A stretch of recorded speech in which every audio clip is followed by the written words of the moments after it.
BNP, Jamaat Shibir ও ছাত্রদল কোটা বিরোধীদের কাঁধে ভর করে দেশকে অস্থিতিশীল করছে বলে মন্তব্য করেছেন আওয়ামী লীগের সভাপতিমণ্ডলীর সদস্য অ্যাডভোকেট কামরুল ইসলাম।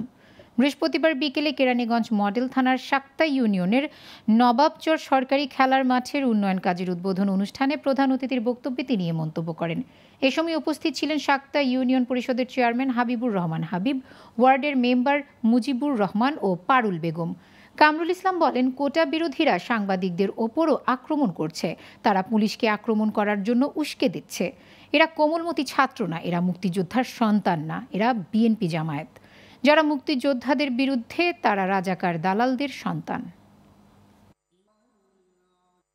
বিএনপি, জামাত, শিবির, ছাত্রদল আজকে তাদের গাড়ি ধারে ভর করে আজকে দেশকে অস্থিতিশীল করতে যাচ্ছে।